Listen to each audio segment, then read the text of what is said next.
हमारे बहुत ही मोअज़्ज़िज़ मेहमान और हरियाणा बीजेपी के प्रभारी त्रिपुरा के पूर्व मुख्यमंत्री और सांसद और बहुत ही शानदार पर्सनैलिटी के मालिक विपल देव जी, बहुत ही अच्छे से अच्छा सोच रखने वाले बहुत ही बढ़िया हमारे मुख्यमंत्री नायब सैनी जी,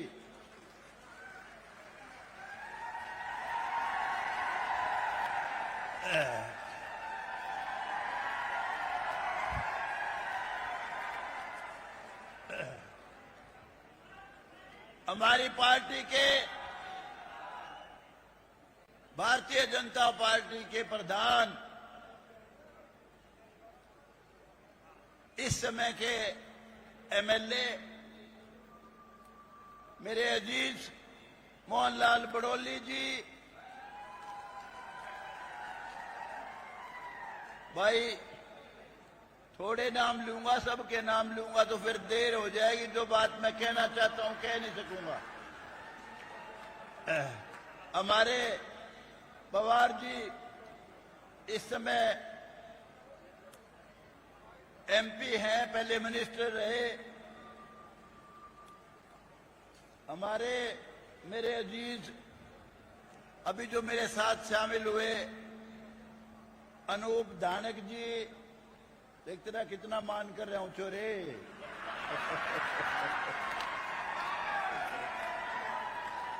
मेरे अजीज बहुत ही दानी पुरुष भाई जोगीराम जी सिहाग, विनोद ध्याना जी, और अभी जो मेरा अजीज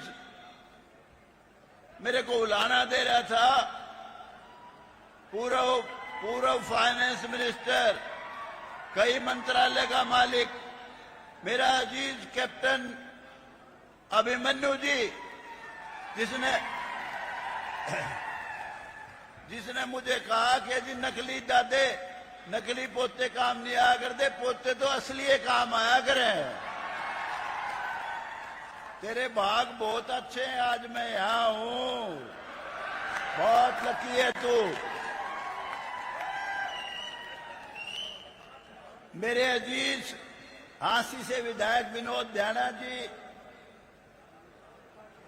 और भाई दाम्ये मिसिज विनोद शर्मा जी, ज्योति शर्मा जी, और भाई सारे समझ लो सबके नाम ले दिए, महिपाल ढांडा जी, और सभी स्टेज पे बैठे हुए नेतागण, और मेरे सामने हरियाणा के भाग्य विधाता मेरे बुजुर्गों, माताओं, बहनों, नौजवान दोस्तों, प्यारे प्यारे बच्चों, और मेरे पत्रकार और चैनल के मेरे भाइयों, मैं आज जो आया हूं यहां, जो पार्टी ज्वाइन की मैंने, यूं ना सोचना वैसे ही आया हूं। जो हरियाणा में रुका पड़ रहा है, कांग्रेस की हुकूमत आएगी, 200% नायब सैनी मुख्यमंत्री बनेगा, लिख लो मेरी बात को। क्यों बनेगा समझ लो। राज वही अच्छा होता है जो सबको सबका हक दे। राजा वही अच्छा होता है जो अपनी संतान में से भेदभाव ना करे, उनको, अपनी जनता को अपनी संतान की तरह ट्रीट करे, और उस प्रदेश में, देश में बसने वाले सभी लोग ये समझें कि ये राजा नहीं है, हमारा पिता है, हमारा संरक्षक है। मैं समझता हूं ये खूबी नायब सैनी में जरूर है, जो मैंने महसूस किया।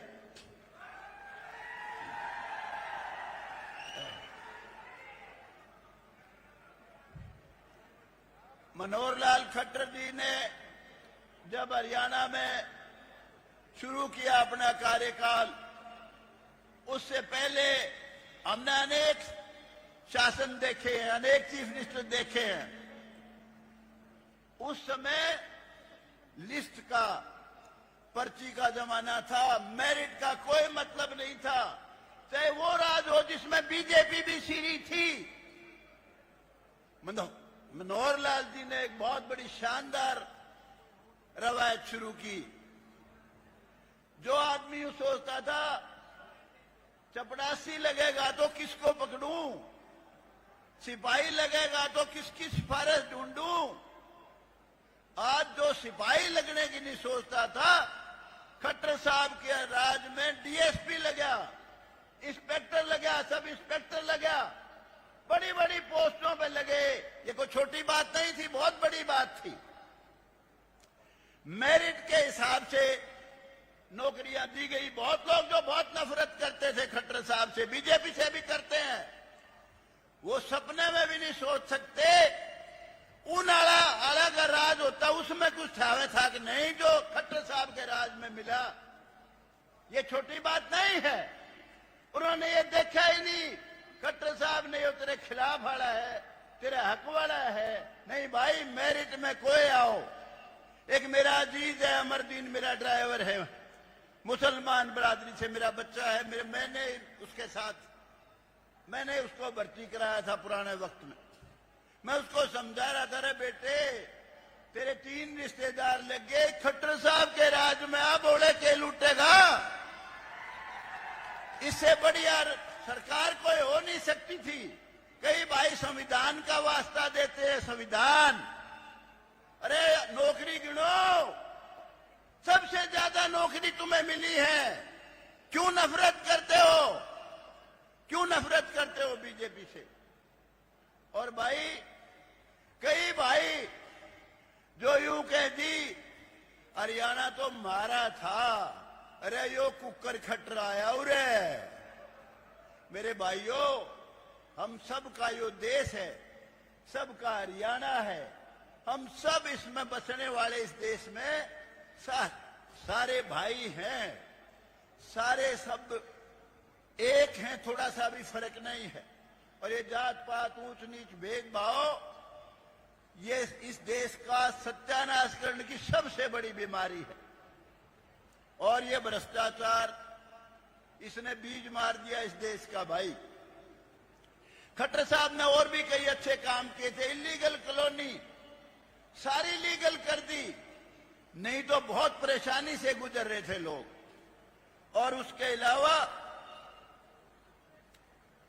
अलावा क्या क्या है, उसके अलावा हमारे ड्राइवर थे बेचारे एमएलए के, उसका पास उसको एमएलए दे था तो दे था, नहीं तो नहीं दे था। 20,000 रुपए महीना कर दिए, पीए की तनख्वाह बढ़ाई 20,000 रुपए। और उसके अलावा एमएलए हॉस्टल के सामने सुभाष चंद्र बोस के नाम पे बहुत शानदार पार्क बनाया। बहुत चीजें हैं जो सारा गिनान लगू। अरे मैंने एक दिन यूं कह दिया विधानसभा में, खट्टर साहब आप तो चीफ मिनिस्टर बन गए, आपका तो बखत कट गया, बिना ब्याह का कुआरे का है।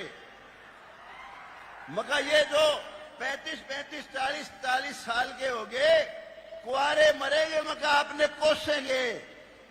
अगले दिन 40 साल के अनमैरिड की 3,000 रुपए पेंशन बना दी खट्टर साहब ने। बहुत बड़ी बात की, छोटी बात नहीं। और भाई दूसरी बात, मैं मोदी जी के बारे में, बीजेपी के राज के बारे में 2 मिनट में कह के, और क्योंकि बोलने वाले भाई अभी वीवीआईपी लोग हैं, मैं तो साधारण सा आदमी हूं। मोदी साहब ने जो काम किया, भारतीय जनता पार्टी के रहनुमा प्राइम मिनिस्टर बनके, जो सोच नहीं सकता था, 370 धारा हटाई, कालदा कांप्या करता, उस तरफ देखते वक्त भी कहते थे खून की नदियां बह जाएंगी। कोई छोटा काम नहीं था।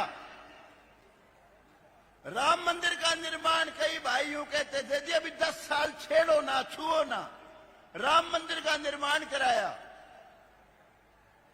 और भाई ये हमारी मुसलमान बहन बेटियां ट्रिपल तलाक इन पर बड़ा खतरनाक था, उसको खत्म कर दिया। महिलाओं को कितना सम्मान दिया, एमएलए एमपी में 1/3 रिजर्वेशन। और उसके अलावा बहुत बड़ा जो काम किया, हर आदमी, प्राइम मिनिस्टर तक का भी झाड़ा ले लिया करते, तलाशी ले लेते थे एयरपोर्ट पे। मनमोहन सिंह जी की पगड़ी उतरवा ली थी। नरेंद्र मोदी जी ने इस देश का बहुत भारी मान बढ़ाया, कोई छोटी बात नहीं है। तो भाई सारी चीजें गिनान लग जाऊं, बहुत समय लग जाएगा। मैं केवल इतना कहने आया हूं कि भाई बीजेपी को बनाओ और भाई नायब सैनी को मुख्यमंत्री बनाओ, आपको मिलेगी सबको सबका हक देने वाली सरकार। और नहीं तो मेरे भाइयों, रो के मर्जियों, किसी को कुछ नहीं छावेगा। ये मैं आज कहने के लिए आया हूं। दूसरी बात, मैंने अभी नायब सैनी जी से कहा था, मगर मेरा बेटा नायब सैनी जी पॉलिटिक्स से नफरत करता है, पॉलिटिक्स से दूर है। वो जुडिशरी में जाना चाहता है, उसका लिंक है, बहुत अच्छा वकील है और